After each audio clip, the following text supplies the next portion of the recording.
सुप्रभात। मैं Sunil Kumar career zone की ओर से आप लोगों का हार्दिक अभिनंदन करता हूं। दोस्तों, आज हम लोग बात करेंगे सोवियत यूनियन के विघटन के क्या कारण थे।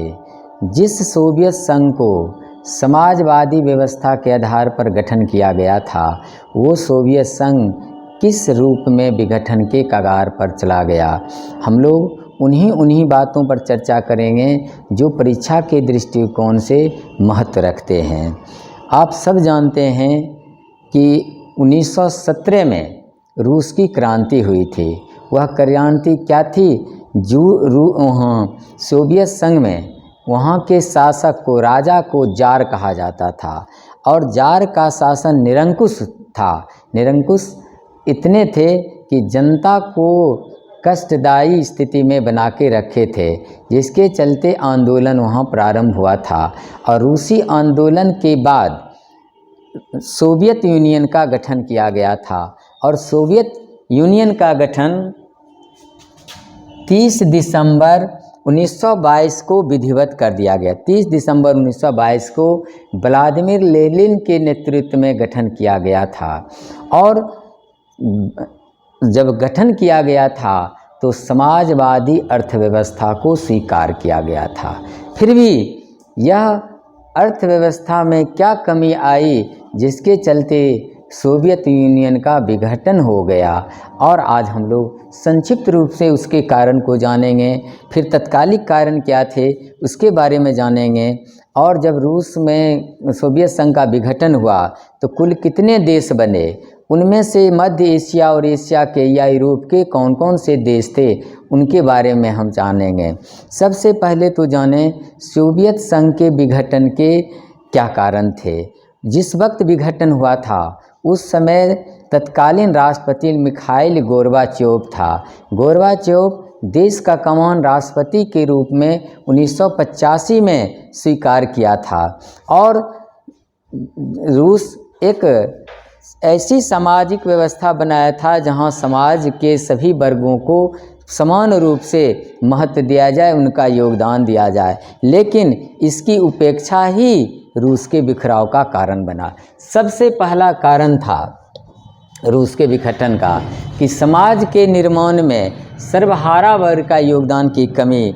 कोई भी समाज होता है, जब रूस का गठन हुआ, सोवियत संघ का गठन हुआ था, तो समाजवादी अर्थव्यवस्था उसको कहा जाता है जहां समाज के सभी वर्गों के हितों की रक्षा किया जाए, समाज के सभी वर्गों को सत्ता में भागीदारी दिया जाए और समाज के सभी वर्गों को देश की तरक्की में योगदान लिया जाए। लेकिन समाजवादी अर्थव्यवस्था जरूर स्वीकार किया गया, लेकिन रूस में बीते दिनों में धीरे धीरे यह भागते घटता चला गया।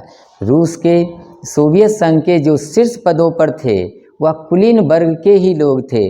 शासन सत्ता का मुख्य केंद्र बिंदु उन्हीं के ऊपर आश्रित था और जो मध्यम वर्ग इसको कहते हैं, उस मध्यम वर्ग को उपेक्षा की गई, जिसका परिणाम हुआ मध्यम वर्ग और निम्न वर्ग के लोग सत्ता, शासन और सामाजिक व्यवस्था के विरुद्ध चलते चले गए और इतना जन आक्रोश बढ़ता चला गया कि जो एक विखंडन का कारण बना। दूसरा था नेतृत्व का पथभ्रष्ट हो जाना। जिस बुनियाद पर सोवियत संघ का गठन किया गया था, जिस उद्देश्य को लेकर किया गया था, जो शीर्ष पद पर बैठे हुए लोग थे वो पथभ्रष्ट हो गए। भ्रष्टाचार का बोलबाला हो गया, भाई भतीजेवाद का केंद्र बिंदु हो गया, जिसका परिणाम अन्य नागरिकों को भुगतना पड़ा। भ्रष्टाचार के कारण मांग को देखते हुए जितनी मांग वस्तुओं की थी, कृषि चाहे उद्योग में या रोजगार में, इन सब की कमी आ गई। यानी उत्पादन घटता चला गया, रोजगार का अवसर घटता चला गया, जिसका परिणाम क्या हुआ कि लोगों में आक्रोश वर्तमान सत्ता के विरुद्ध होता चला गया। जो भाई भतीजेवाद होना या नेतृत्व की कमी। अब नेतृत्व की एक और खामियां देखी गई, क्योंकि वहाँ पर कम्युनिस्ट पार्टी का शासन था और जो सत्ता पक्ष के लोग जो सोवियत यूनियन में थे और शासन करने वाले अधिकारी दोनों में कोई अंतर नहीं था। जो शीर्ष पदों पर सोवियत यूनियन के पद पर थे वही लगता था कि जैसे कि वो शासक वर्ग के हैं, जिसका परिणाम क्या हुआ कि भाई भतीजेवाद, रिश्वतखोरी यह सब बढ़ता चला गया और इतने उत्पादन घटते चले गए, मांग के अनुरूप पूर्ति नहीं, हाहाकार मचती चली गई, जिसका परिणाम क्या हुआ, लोग वर्तमान सत्ता के विरुद्ध चलते चले गए। तीसरा कारण था संकटग्रस्त अर्थव्यवस्था। संकटग्रस्त अर्थव्यवस्था के दो महत्वपूर्ण पहलू था।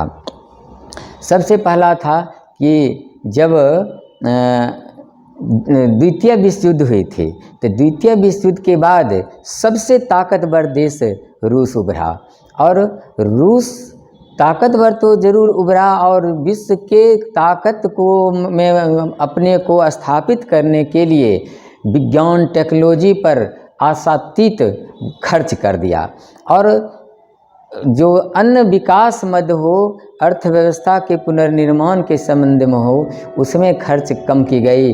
जनता के अन्य जो ज़रूरत की चीज़ें हैं उस पर कम ध्यान दी गई, जिसके चलते जो विज्ञान टेक्नोलॉजी के क्षेत्र में हथियार के होड़ में हथियार की ज़रूरत को पूर्ति करने के लिए, यानी अमेरिका के नेतृत्व वाली देश को मुकाबला करने के लिए जितने सामरिक शक्ति में यह खर्च करता चला गया, जिसका परिणाम क्या हुआ कि अर्थव्यवस्था संकटग्रस्त आ गई, उत्पादन घटने लगा, उद्योग की गिरावट आ गई, रोजगार में कमी आई, और जिसका परिणाम हुआ कि चारों ओर हाहाकार मचता चला गया। वह भी एक विद्रोह का कारण बन गया। चौथा कारण था द्वितीय के बाद आर्थिक बोझ। यहाँ आर्थिक बोझ का मतलब ये, जब द्वितीय विश्व युद्ध हुई उसके बाद दुनिया दो ध्रुव में बट गए। एक समाजवादी देश यानी कम्युनिस्ट समर्थित देश जिसका नेतृत्व करने लगा रूस, दूसरा जो दक्षिणपंथी देश कहा जाता था जो रूस के विरोधी थे वो अमेरिका के खेमा में चले गए। अमेरिका उन सारे देशों को मदद करती थी आर्थिक रूप से जो उसके समर्थन करने वाले थे। रूस के सामने में यह चुनौती आ गई कि अमेरिका के गठबंधन वाली देश को मुकाबला करने के लिए उनके समर्थन में जो देश है उसको आर्थिक रूप से मदद करे, और उस मदद के होड़ में चाहे वो हथियार के दृष्टिकोण हो या खाद्यान्न के दृष्टिकोण से हो, हर चीज़ के दृष्टिकोण से जो मदद करने लगा, जिसके चलते इसके ऊपर आर्थिक बोझ बढ़ा। और अगर इसकी एक और मजबूरी थी कि अगर ये देश उसको मदद नहीं करता तो वो सारे देश इसका समर्थन करना छोड़ करके चला जाता कहीं, वह चला जाता अमेरिकी खेमा में, तो ये रूस सोवियत संघ कमज़ोर हो जाता और अमेरिका के खेमा में ना जाए उसके लिए इसे अपने संसाधनों का उपयोग उन सारे देशों को मदद में लगाने लगा, जिससे इसके ऊपर आर्थिक बोझ बढ़ा, और आर्थिक बोझा बढ़ा तो जनता की ज़रूरत की चीज़ों की कमी होने लगी, जो एक विद्रोह का यह भी कारण बना। पांचवा कारण है विदेशी ताकतों की साजिश। विदेशी ताकत, जब अमेरिका के नेतृत्व वाली जो आज नाटो सेना कहते हैं, आज रूस यूक्रेन युद्ध के में बार बार नाटो सेना का, नाटो देश का जिक्र आता है, जो हम कभी इस पर भी कभी बात करेंगे।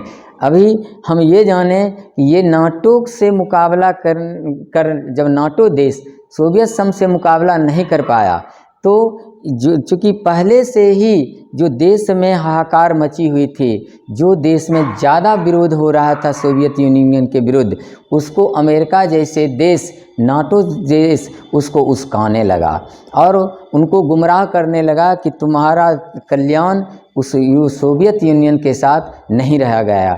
उसी के समय में उसामा बिन लादेन का आपने नाम सुना होगा। वो अमेरिका जैसा देश ओसामा बिन लादेन जैसे अंतर्राष्ट्रीय आतंकवादी को पैदा किया, बनाया, और वैसे देश में उसको भेजा गया जो देश मुस्लिम समर्थित देश थे। उस देश में मुस्लिम राज शासक और ज़्यादा से ज़्यादा जनता मुस्लिम कंट्री थी। वैसे देश में उसको भेजा ओसामा बिन लादेन को दूत बना करके, और वैसे देशों में गुमराह मचा दिया, जिसका परिणाम हुआ कि वह सारे देश सोवियत यूनियन के खिलाफ हो गए। और इसका परिणाम क्या हुआ कि सारे कारणों जब एक हो गए तो विरोध इतने भयावह हो गए कि सोवियत यूनियन का विघटन हो गया। ये तो मूल कारण थे, लेकिन हम लोग ये जाने कि सोवियत यूनियन का विघटन का तत्कालिक कारण क्या था। तत्कालिक कारण था, उस समय तत्कालीन राष्ट्रपति थे Mikhail Gorbachev. Gorbachev Soviet union के राष्ट्रपति 1985 में बने थे और उनके दो नीति ने ही तत्कालिक कारण को जन्म दिया था। नीति क्या था? पेरेस्ट्रोइका, और जिसको हिंदी में कहा जाता है पुनर्निर्माण, और दूसरे को कहा जाता है ग्लास्नोस्त, जिसको कहा जाता है खुलापन। इस नीति के द्वारा बहुदलीय, रूस में एक दलीय कम्युनिस्ट पार्टी का शासन था, लेकिन जब गोर्बाचोव इस नीति को लाया तो बहुदलीय व्यवस्था आ गया, जो उनके नीति को भी माना जाता है कि उनका जिम्मेवार। दूसरा कि खुलापन लाया गया पुनर्निर्माण में, जिसको उन्होंने पूंजीवादी व्यवस्था को भी प्रश्रय दे दिया। खुलेपन की नीति भी जो पूंजीपति थे उनके वर्चस्व बढ़ने लगे, आम नागरिक को दरकिनार दे दी गई, अनदेखी की गई, उनकी भावनाओं को कदर नहीं की जाने लगी। इन सारे चीज़ों का एक मूल भाव था जो मिखाइल गोर्बाचोव के तत्कालिक कारण बने। और हम लोग पहले ही जान चुके हैं कि 30 दिसंबर 1922 को लेनिन ने इसका विधिवत गठन किया था, और उनके द्वारा गठित सोवियत यूनियन का विघटन कब हो गया? विधिवत गठन 21 दिसंबर 19 का। सोवियत संघ का विघटन सबसे पहले कौन सा देश किया, इसके बारे में भी हम लोग जानेंगे। सबसे पहले यह जाने, जब भी आपसे पूछा जाए कि सोवियत यूनियन का विघटन कब हुआ था, विधिवत 21 दिसंबर 1991 को हुआ था। उस समय सोवियत यूनियन के राष्ट्रपति कौन थे? मिखाइल गोर्बाचोव थे। और सबसे पहला वह कौन सा देश था जो सोवियत यूनियन से अपने को आज़ाद घोषित किया था? सबसे पहला देश था एस्टोनिया।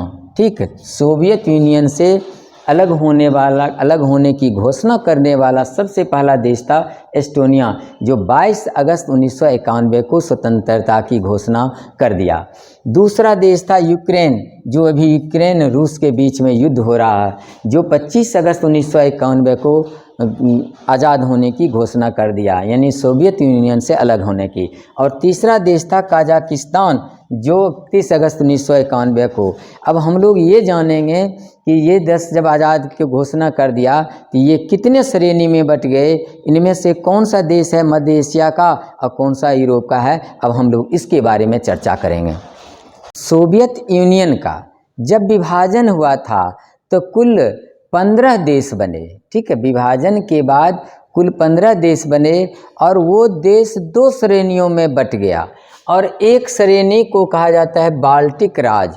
बाल्टिक, जैसे आपसे परीक्षा में पूछा जाएगा किस किस देश को बाल्टिक राज्य कहा जाता है, तो लताविया, लिथुआनिया और एस्टोनिया को कहा जाता है बाल्टिक राज। 3 देश ये बन गए बाल्टिक राज।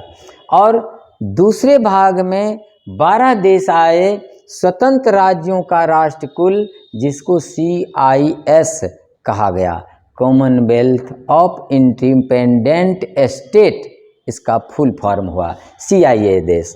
उसमें कुल 12 देश आए। और अब हम लोग नीचे चर्चा करेंगे कि 12 देश और उनकी राजधानी कहाँ है, वर्तमान में उसकी वस्तु स्थिति कहाँ है, एशिया में है कि यूरोप में है कि मध्य एशिया में है। सबसे पहला देश है बेलारूस, इसकी राजधानी है मिन्स्क और यह पड़ता है पूर्वी यूरोप में।